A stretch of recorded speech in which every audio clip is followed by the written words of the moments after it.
Baik, Bismillahirrahmanirrahim. Assalamualaikum warahmatullahi wabarakatuh. Sebelumnya perkenalkan, nama saya Driansyah Pratama dengan NIM 2023 1037 0311 481. Jadi di video ini saya ingin mempresentasikan final project mata kuliah pemodelan dan simulasi data dengan judul Implementasi Agent Based Modeling untuk Simulasi Dinamika Kecemasan Mahasiswa Terhadap Perubahan Kondisi Psikologis. Jadi proyek ini bertujuan untuk membuat sebuah simulasi mengenai perubahan tingkat kecemasan mahasiswa berdasarkan beberapa faktor psikologis seperti uh, tingkat tekanan, kemudian kemampuan menghadapi masalah, dan pola berpikir individu. Selanjutnya metode yang digunakan dalam proyek ini yaitu agent based modeling, di mana setiap mahasiswa direpresentasikan sebagai sebuah agen yang memiliki karakteristik yang berbeda-beda. Nah, kemudian pada jurnal ini membahas mengenai pemodelan dan simulasi dinamika kecemasan mahasiswa menggunakan pendekatan agent based modeling sesuai judul. Kemudian permasalahan yang diangkat yaitu bahwasanya setiap mahasiswa itu memiliki respon yang berbeda terhadap tekanan yang diterima. Ada mahasiswa yang mampu mengatasi tekanan dengan baik, namun ada juga mahasiswa yang kurang dapat atau kurang mampu ah, menghadapi tekanan tersebut dengan baik sehingga mengalami peningkatan kecemasan. Nah, kemudian karena setiap mahasiswa memiliki karakteristik yang berbeda-beda, maka pendekatan ABM dipilih karena mampu merepresentasikan setiap individu sebagai agen yang memiliki perilaku masing-masing. Kemudian pada penelitian ini juga menggunakan pendekatan kognitif behavioral terapi atau CBT, yang dimana merupakan metode intervensi yang berfokus pada perubahan pola pikir dan perilaku individu. Selanjutnya digunakan juga uh, metode Monte Carlo untuk melakukan pengulangan simulasi sehingga hasil yang diperoleh nantinya menjadi lebih stabil. Kemudian masuk ke codingannya. Nah, di mana untuk codingannya ini yang pertama kita melakukan instalasi dulu. Mohon maaf ini jaringan saya nge-lag, tapi hasilnya tadi memang seperti ini. Pertama melakukan instalasi library dulu, ada Mesa, Pandas, Matplotlib, dan lain-lainnya. Kemudian setelah diinstal, saya import. Pertama ada Pandas untuk membaca dan mengelola dataset nantinya. Kemudian ada Matplotlib untuk visualisasi. Kemudian ada Numpy untuk operasi numerik. Kemudian ada Random untuk memberikan nilai acak nantinya. Kemudian ada Mesa untuk membangun model agent based modeling. Kenapa Mesa digunakan? Karena mampu membuat simulasi berbasis agen di mana setiap agen dapat memiliki perilaku masing-masing. Nah, kemudian ini ada kelas student agen di mana uh, kelas ini berfungsi untuk mendefinisikan perilaku setiap mahasiswa dalam simulasi. Seperti di sini self anxiety 0,2. Jadi setiap agen atau mahasiswa itu diberikan tingkat kecemasan yang sama yaitu 0,2 di mana cenderung tenang dengan state yaitu calm. Kemudian self resilience dan distortion mulai akan diberikan secara acak berkisar 0,8 sampai 0,15. Semakin tinggi nilai resilience seseorang, maka semakin baik dia menangani tekanan yang diberikan. Namun distortion kebalikannya, semakin tinggi nilai distortion uh, seorang agen, maka semakin meningkat juga uh, tekanan kecemasan yang dialaminya. Nah, kemudian ada fungsi intervensi, di mana fungsi intervensi ini dibuat 4 skenario. Yang pertama ada non, reaktif, preventif, dan high distortion. Di mana non itu tanpa intervensi sama sekali atau tidak ada CBT sama sekali. Jadi mahasiswa hanya mengalami pengaruh stresor dari lingkungan. Kemudian ada reaktif yang dimana mulai diberikan ketika sudah mulai tinggi nilai anxiety-nya. Kemudian preventif cenderung rendah karena setelah diberikan sejak awal. Kemudian high distortion itu kondisi di mana mahasiswa memiliki tingkat distorsi kognitif tinggi sehingga lebih mudah mengalami peningkatan kecemasan. Nah, kemudian di sini ada update state atau update kondisi. Jadi nanti ketika di bawah 0,3 disebut kalem, kemudian di bawah 0,8 disebut moderate anxiety, dan di atas itu maka high anxiety. Jadi ketika tingkat kecemasan di bawah 0,3 kalem, namun jika di atas 0,8 itu high anxiety. Nah, kemudian di sini ada rumus di mana self anxiety tambah sama dengan stresor dikali self distortion, di mana stresor meningkat kecemasan sesuai tingkat kognitif distortion. Kemudian intervensi CBT dan resilience akan mengurangi kecemasan. Selanjutnya eh, digunakan faktor decay sebagai proses pemulihan alami. Kemudian nilai noise yang kecil juga diberikan di sini, dan juga nilai anxiety dibatasi dari 0 sampai 1. Nilai 0 itu dia menunjukkan tidak ada kecemasan, namun jika nilai 1 menunjukkan kecemasan yang sangat tinggi.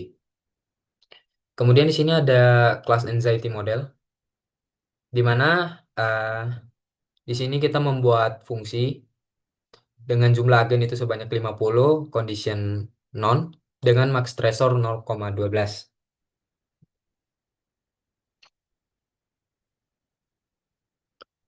Nah, selanjutnya kita melakukan run model yang ini yang sudah dibuat, di mana condition tetap 0, step 100, di mana setiap ah, step ini dianggap sebagai perubahan waktu. Kemudian nantinya data setiap step dikumpulkan menggunakan data kolektor dari Mesa untuk melihat rata-rata anxiety seluruh agen. Kemudian jumlah agen 50 dan stresornya ada 0,12. Nah, selanjutnya ada Monte Carlo Simulation, di mana setelah simulasi utama ini sudah selesai, maka Monte Carlo digunakan untuk melihat kestabilan hasil simulasi dengan menjalankan eksperimen berulang. Di sini sampai 100 saja. Kemudian eh, di sini melakukan visualisasi seperti yang dilihat bahwa non itu langsung meningkat karena tidak ada intervensi CBT sama sekali. Kemudian preventif itu karena sudah diberikan intervensi CBT sejak awal, maka nilainya di bawah. Kemudian high distortion dan reaktif cenderung tinggi, tapi karena saat meningkat sudah diberikan intervensi CBT, maka DES tidak sampai melewati 0,8.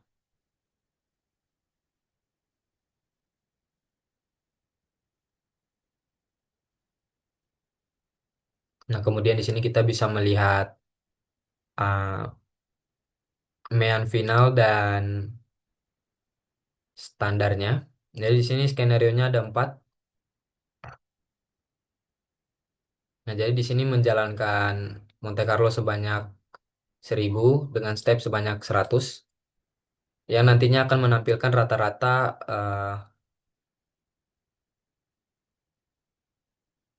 menampilkan mean final anxiety. Di sini bisa dilihat yang paling tinggi itu ada di non, kemudian yang paling rendah itu ada di preventif. Kemudian selanjutnya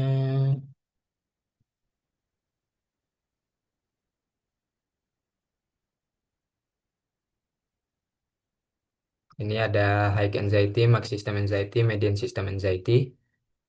Kemudian ini ada final anxiety non, final anxiety reaktif, preventif, dan high distortion.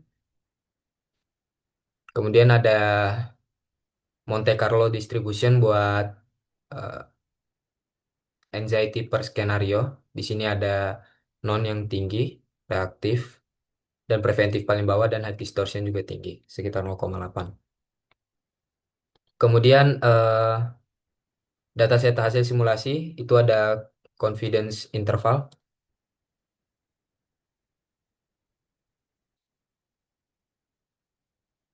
di sini, di mana nanti setelah semua ini sudah dijalankan, maka akan membuat uh, data yaitu confidence interval CSV, kemudian panic rate, kemudian ada skenario CSV dan ada summary statistik. Nah, di sini untuk confidence interval bisa dilihat mean, kemudian lower G dan upper G. Kemudian ada dataset hasil simulasi kecemasan mahasiswa. Ini yang simulasi Monte Carlo yang 1000 iterasi, yang dimana tiap-tiap skenario itu melakukan 1000 iterasi sehingga totalnya ada 4000. Kemudian panic rate, di mana panic rate untuk non sekitar 100, high distortion 9,9 dan reaktif dan preventif di 0,0. Selanjutnya untuk pembuatan dashboard. Dashboard di sini saya menggunakan Streamlit. Nah, kemudian di sini membuat dashboardnya. Pertama kita memakai model ABM dulu, seperti yang kelas tadi, kelas student agent. Kemudian kelas ini juga dimasukkan anxiety model. Kemudian run model agar nantinya dashboard bisa uh, mengerti.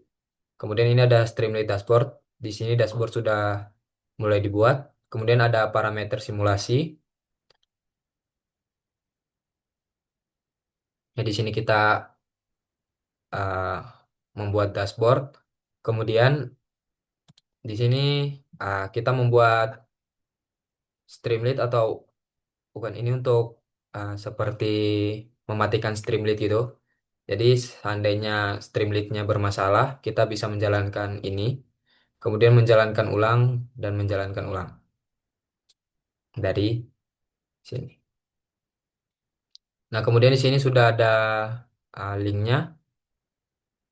Ini langsung saja. Nah, di sini seandainya memberikan jumlah agen 30 dan kita memberikan preventif yang sudah ada intervensi CBT sejak awal dengan jumlah step 300, maksimum stressor kita naikin jadi 20, 0,20 saat menjalankan simulasi. Nah, maka final anxiety-nya yaitu 0,49, tidak panik dan statusnya moderate anxiety dengan grafik perubahan uh, di bawah 0,5 namun sempat menyentuh 0,5 dengan distribusi Monte Carlo-nya yaitu saat 0,5 berhasil menyentuh angka 20. Kemudian statistik simulasinya belum keluar. Oh, statistik simulasi dengan mean anxiety 0,414, minimum anxiety 0,2 dengan maximum anxiety 0,499. Dengan intervensi atau komen yang diberikan yaitu CBT dilakukan secara rutin untuk menjaga kestabilan anxiety. Jadi mungkin itu saja eh,